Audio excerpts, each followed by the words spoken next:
मैं इस भूमि को नमन करता हूं।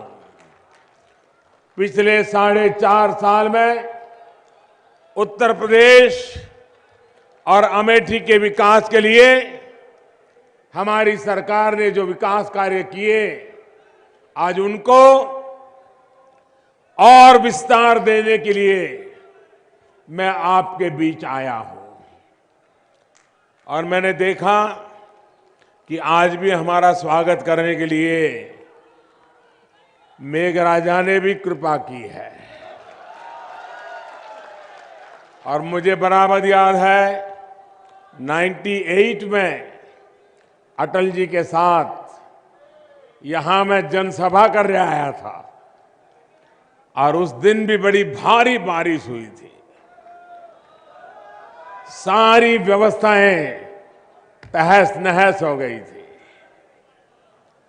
और तब से लेकर के मैं लगातार किसी न किसी संगठन के काम के लिए अमेठी आता रहा। प्रधानमंत्री बनने के बाद आज फिर एक बार आपके बीच आने का अवसर मिला है।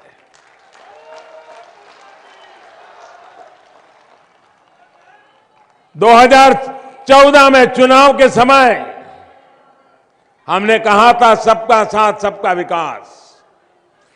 अमेठी के प्यारे भाइयों बहनों, अमेठी एक उत्तम उदाहरण है हमारे सबका साथ सबका विकास के मंत्र का। और जब हम सबका साथ सबका विकास की बात करते हैं तो मैं तब भी कहता था, आज भी कहता हूं, जिन्होंने हमें वोट दिया वो भी हमारे हैं, जिन्होंने वोट नहीं दिया वो भी हमारे हैं। जिन्होंने सीट हमें दी वो क्षेत्र भी हमारा है और जिन्होंने हमें सीट नहीं दी वो क्षेत्र भी हमारा है।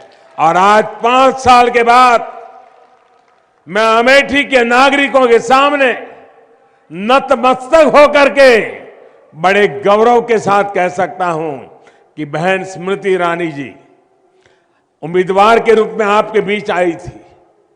आपके लिए नया चेहरा था, नया परिचय था, लेकिन आपने बहुत आशीर्वाद दिए। भले हम चुनाव समय नहीं जीत पाए, लेकिन आपका दिल जीतने में हम सफल हो गए। आपने इतना प्यार दिया कि 5 साल से स्मृति जी ने इतनी मेहनत इस क्षेत्र के विकास के लिए की है। कभी आपको ये लगने नहीं दिया कि आपने उनको हराया है या जिताया है, जीते हुए से ज्यादा काम करके दिखाया है। मैं जरा अमेठी के लोगों को पूछना चाहता हूं, क्या आप हमारे काम से संतुष्ट हैं? क्या हमने आपकी चिंता की है? क्या हमने आपका भला करने का ईमानदारी से प्रयास किया है? कहीं पर रत्ती भर भी हमने कोई अन्याय किया है? पूरी तरह न्याय किया है। यही सबका साथ सबका विकास मंत्र है हमारा।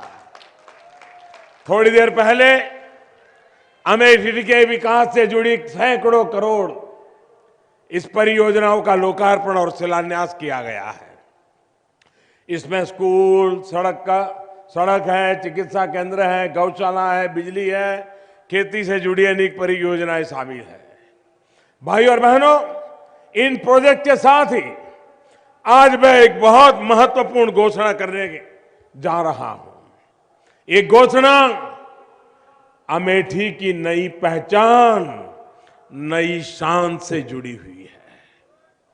कितने ही बड़े बड़े लीडर यहां आए होंगे, अब भविष्य में अमेठी उनके नाम से नहीं, आज जो योजना मैं लाया हूं उसके नाम से जाना जाएगा।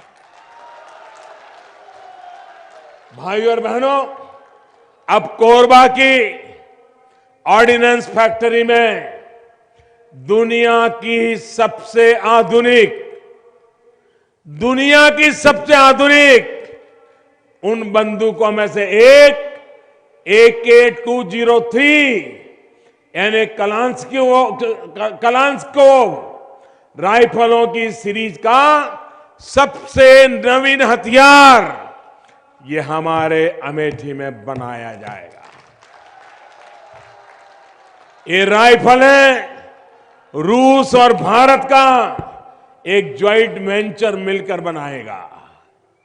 थोड़ी देर पहले हमारे देश की पहली रक्षा मंत्री निर्मला जी ने रूस के राष्ट्रपति जी का संदेश भी यहां पढ़ा है।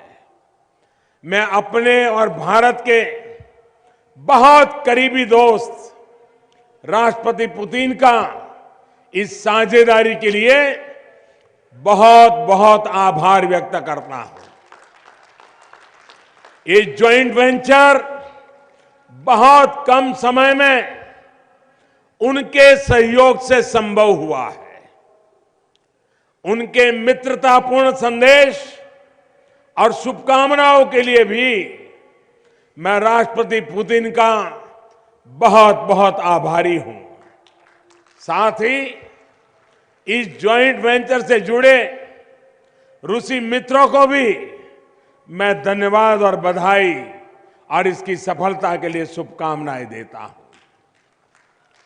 साथियों, कुछ लोग दुनिया में घूमते घूमते बताते रहते हैं, हर गांव में जाके made in Ujjain, made in Jaipur, made in Jaisalmer, made in Baroda भाषण करते रहते हैं। उनके भाषण ही रह जाते हैं। ये मोदी है।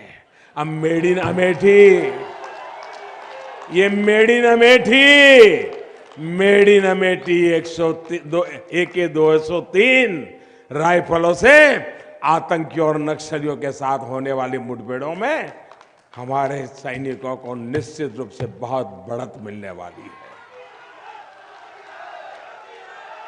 अमेठी की फैक्ट्री में अब लाखों की तादाद में ये राइफलें बनाई जाएगी। आगे जाकर के यहां जो राइफल बनेगी वो दुनिया के दूसरे देशों में भी निर्यात की जाएगी। इसलिए ये फैक्ट्री अमेठी के नौजवानों के लिए रोजगार के नए अवसर भी ला रही है और देश के विकास और सुरक्षा के लिए भी एक नया रास्ता खोल रही है।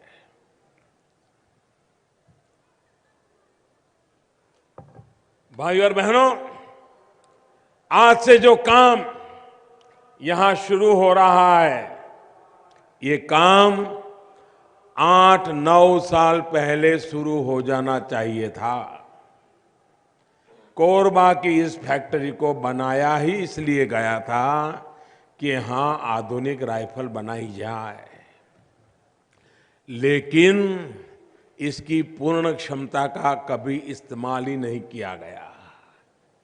अमेठी की ये फैक्ट्री इस बात की गवाह है कि पहले कैसे हमारी सेना और सुरक्षा बलों की आवश्यकताओं को नजरअंदाज कर दिया गया। साथियों, देश की सुरक्षा के लिए हमारी सेना ने साल 2005 में आधुनिक हथियार की अपनी जरूरत को तब की सरकार के सामने रखा था। इसी के देखते हुए अमेठी में इस फैक्ट्री के लिए काम शुरू हुआ। आपके यहां के सांसद जब 2007 में इसका शिलान्यास किया, तब ये कहा गया था कि साल 2010 से इसमें काम शुरू हो जाएगा। हुआ क्या? हुआ क्या? उन्होंने कहा था कि नहीं किया? कहा था। उनकी सरकार थी कि नहीं थी? वो जो कहे वो होना चाहिए था कि नहीं होना चाहिए था? हुआ क्या? अरे जो इतना ही नहीं कर पाते उनका भरोसा काहे को करते हो? लेकिन साथियों, काम शुरू होना तो दूर, शिलान्यास के बाद के 3 साल तक पहले की सरकार ये ही तय नहीं कर पाई कि यहां के ऑर्डिनेंस फैक्ट्री में किस तरह के हथियार बनाए जाएंगे। इतना ही नहीं, ये फैक्ट्री बनेगी कहां, इसके लिए जमीन तक उपलब्ध नहीं कराई गई। साथियों सोचिए, जिस फैक्ट्री में साल 2010 में काम शुरू हो जाना चाहिए था, उसकी बिल्डिंग 2013 तक लटकी रही।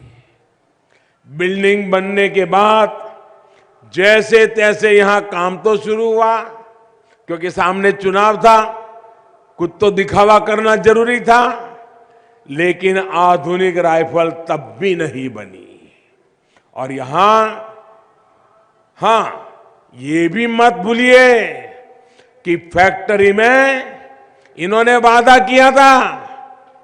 ये कहते हैं ना कि हम वादा करते हैं, निभाते हैं, हम कभी झूठ बोलते नहीं हैं। ये भी बहुत बड़ा झूठ बोलते हैं।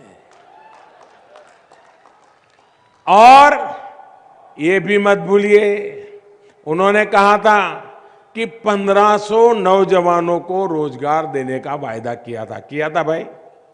1500 लोगों को फैक्ट्री में वादा किया था। इस अमेठी की बात है, देश की नहीं कर रहा हूं। लेकिन इतनी बड़ी बातें करने वाले लोगों ने अमेठी की लोगों की आंख में धूल झोंकी और सिर्फ 200 लोगों को काम मिला। और आज देश भर में रोजगार के भाषण देते घूम रहे हैं। अमेठी के मेरे भाई और बहनों, अब आज इतने वर्षों के इंतजार के बाद अमेठी की ऑर्डिनेंस फैक्ट्री में दुनिया की सबसे आधुनिक राइफलों में से एक का निर्माण शुरू होने जा रहा है। साथियों, मैं आपसे जानना चाहता हूं, क्या आधुनिक राइफलें न बनाकर हमारे वीर जवानों के साथ अन्याय हुआ कि नहीं हुआ? अन्याय हुआ कि नहीं हुआ? क्या ऑर्डिनेंस फैक्ट्री की पूर्ण क्षमता का इस्तेमाल न करके यहां के संसाधनों के साथ अन्याय हुआ कि नहीं हुआ? क्या रोजगार न देकर अमेठी के नौजवानों के साथ अन्याय हुआ कि नहीं हुआ? साथियों, पहले जो सरकार थी उसने सुरक्षा बलों की सुरक्षा को नजरअंदाज करने में कोई कोर कसर बाकी नहीं रखी। हमारे वीर जवानों को बुलेट प्रूफ जैकेट के लिए कैसे तरसाया गया, इसे देश को बार बार याद कराना आवश्यक है। साल 2009 में सेना ने 1,86,000 बुलेट प्रूफ जैकेट की मांग की थी। बिना बुलेट प्रूफ जैकेट के हमारे जवान दुश्मन की सेना की गोलियां और आतंकियों के छापामार कार्रवाई का सामना कर रहा था। अपनी जान की बाजी लगाकर आतंकियों के साथ खतरनाक एनकाउंटर करता था। 2009 से लेकर 2014 तक 5 साल कम समय नहीं होता है, लेकिन सेना के लिए बुलेट प्रूफ जैकेट नहीं खरीदी गई। ये हमारी ही सरकार है जिसने बीते 4.5 वर्षों में 2,30,000 से ज्यादा बुलेट प्रूफ जैकेट खरीदने का ऑर्डर दे दिया। मैं आज अमेठी में आया हूं तो आप लोगों से जानना चाहता हूं कि देश के वीर जवानों को राइफल का इंतजार कराने वाले, बुलेट प्रूफ जैकेट का इंतजार कराने वाले ये लोग कौन थे? कौन लोग थे? मैं किसी का नाम नहीं लूंगा, लेकिन आप भलीभांति जानते हैं कि ये कौन लोग थे। आप भलीभांति जानते हैं कि कौन लोग थे। और इसलिए भाइयों बहनों,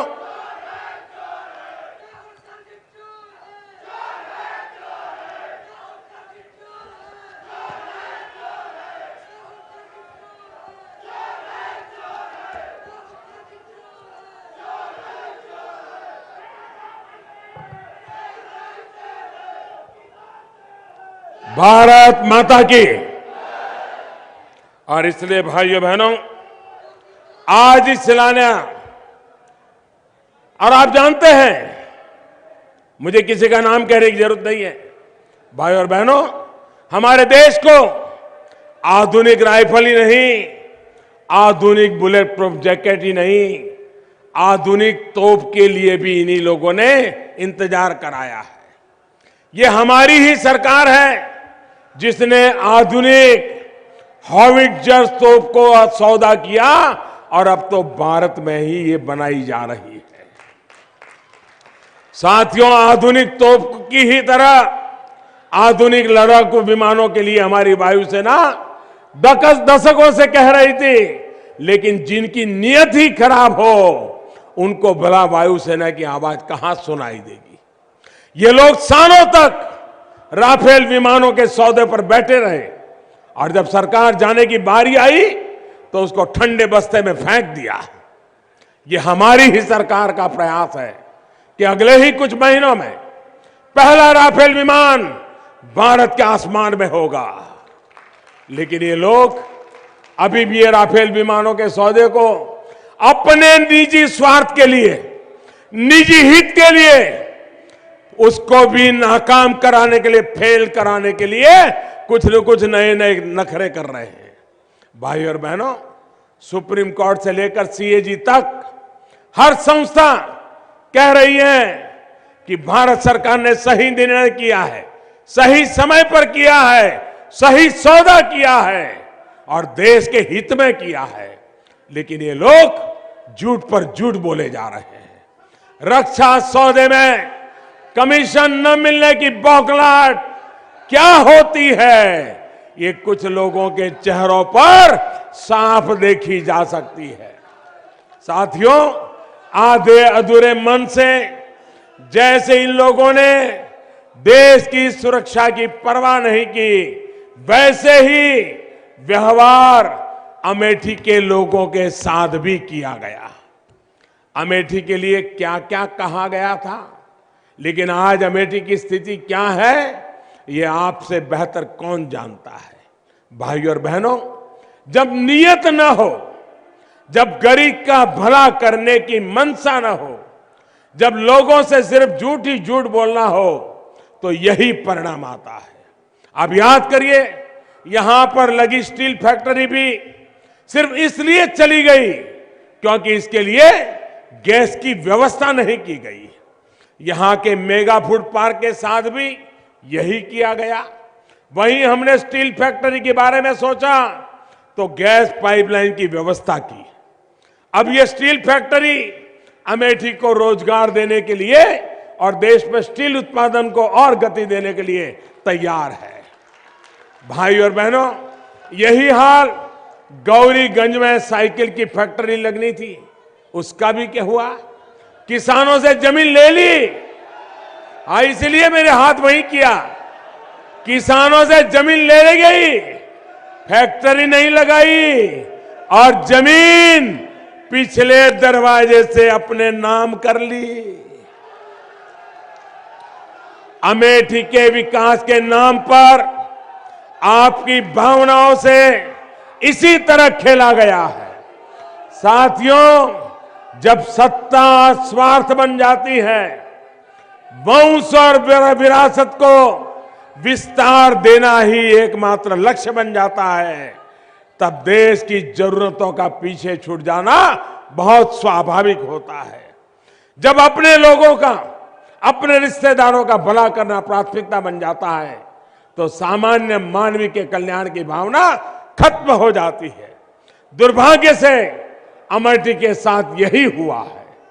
मैं एक टीवी रिपोर्ट देख रहा था, उसमें यहां एक दलित बस्ती की रिपोर्ट दिखाई गई। बताया गया कि 2008 में दलितों को जो घर दिए गए थे वो 10 साल के भीतर ही गिरने की स्थिति के कगार पे आके खड़े हो गए। उन बस्तियों के लोग बता रहे थे कि यहां के सांसद ने बस्तियों को अपना नाम तो दे दिया, लेकिन उसके बाद उन लोगों को वो भुला दिया गया। साथियों, अमेठी के लोगों के साथ किस तरह का बर्ताव किया गया, आप इसके गवाह हैं। और आज आप ये भी देख रहे हैं कि हमारी सरकार ने यहां कैसे विकास के कार्य किया है। प्रधानमंत्री आवास योजना के तहत अमेठी में ऐसे 9,000 से अधिक घरों का निर्माण किया गया है। उज्ज्वला योजना के तहत मुफ्त गैस कनेक्शन देकर, सौभाग्य योजना के तहत मुफ्त बिजली कनेक्शन देकर शौचालयों का निर्माण कराकर यहां के लोगों का जीवन आसान बनाने की कोशिश की गई है। भाई और बहनों, वोट लेकर जनता को भूल जाना कुछ परिवारों की प्रवृत्ति है, कुछ लोगों की प्रवृत्ति है। वो गरीब को गरीब बनाए रखना चाहते हैं ताकि पीढ़ी दर पीढ़ी गरीबी हटाओ के नारे लगा सके। हम गरीब को सशक्त बना करके उसे इतनी ताकत दे रहे हैं कि वो अपनी गरीबी से तेजी से बाहर निकले। यही वजह है कि आज भारत उन देशों में गिना जाता है जहां बहुत तेजी से के साथ गरीबी कम हो रही है। गरीबों के प्रति, उनकी जरूरतों के प्रति संवेदनशीलता कुछ लोगों में रही नहीं है। साथियों, गरीबों के साथ जो किया गया वही देश के किसानों के साथ भी हुआ। इन लोगों ने कभी किसानों को सशक्त करने की कोशिश ही नहीं की। उसकी छोटी बड़ी दिक्कत को ये नजरअंदाज करते रहे। जब किसान इनकी योजनाओं से परेशान हो जाता था तो एक कर्ज माफी के भ्रम में उसे फंसा देते थे। पिछली बार साल 2008 में इन्होंने 52,000 करोड़ रुपए की कर्ज माफी की, जबकि देश के किसानों पर 6 लाख करोड़ रुपए का कर्ज था। इतना ही नहीं, जितनी कर्ज माफी की उसका लाभ भी औसतन देश के 3-3.5 करोड़, यानी अगर आपके गांव में 100 किसान है तो मुश्किल से 20 या 25 किसानों को लाभ मिला। बाकी कर्ज माफी का लाभ तो इनके सारे सिपा सालार, ठेकेदार, दलाल, बिचौलिए ले गए। वही हमारी सरकार जो प्रधानमंत्री किसान सम्मान निधि योजना लेकर आई है, उसका लाभ देश के 12 करोड़ किसानों को मिलना सुनिश्चित हुआ है। कुछ दिन पहले ही करोड़ों किसानों के खाते में 2,000 रुपये की पहली किस्त पहुंच भी गई है। जिन किसानों के खाते में पैसे नहीं आए हैं उन्हें भी बहुत ही जल्द इसका लाभ मिलने वाला है। साथियों, ये योजना इतनी बड़ी है कि आने वाले 10 वर्ष के तहत 7.5 लाख करोड़ रुपए किसानों के खाते में सीधे पहुंच जाएंगे। सोचिए, देश के गांवों को, किसानों को, ग्रामीण अर्थव्यवस्था को इससे कितनी बड़ी ताकत मिलने जा रही है। इससे अमेठी के भी हजारों किसानों को बहुत फायदा होगा। खाद खरीदना हो, बीज खरीदना हो, बिजली का बिल भरना हो, कीटनाशक खरीदना हो, ऐसे तमाम काम वो इस पैसे से कर पाएगा। भाई और बहनों, किसान हो, जवान हो या फिर हमारे देश के नौजवान बेटे बेटियां हो, आपका ये प्रधान सेवक आज काम कर पा रहा है तो इसके पीछे आपकी शक्ति है, आपका आशीर्वाद है। आपका ये उत्साह देख करके मैं कह सकता हूं कि अमेठी और अमेठी के लोग नया इतिहास रचने जा रहे हैं। एक ऐसा इतिहास जिसकी गूंज पूरे देश में सुनाई देगी।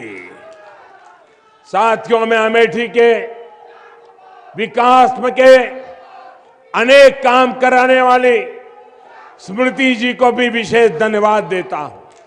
साथ में फिर एक बार रूस के राष्ट्रपति पुतिन जी, जिनका संदेश देश की पहली रक्षा मंत्री निर्मला जी ने पढ़ा, उनको भी धन्यवाद देता हूं।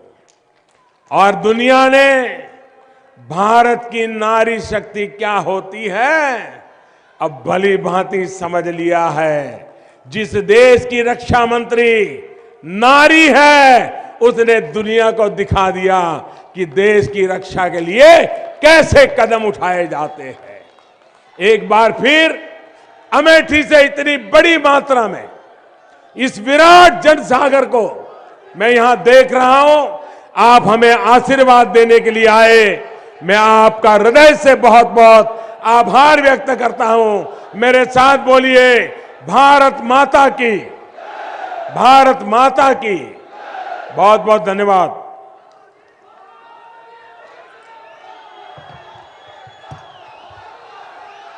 बहुत बहुत धन्यवाद माननीय प्रधानमंत्री जी।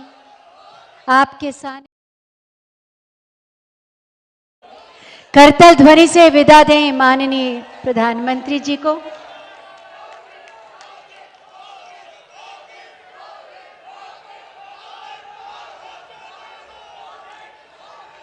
नामुमकिन को मुमकिन बनाने वाले हमारे प्रधानमंत्री जी,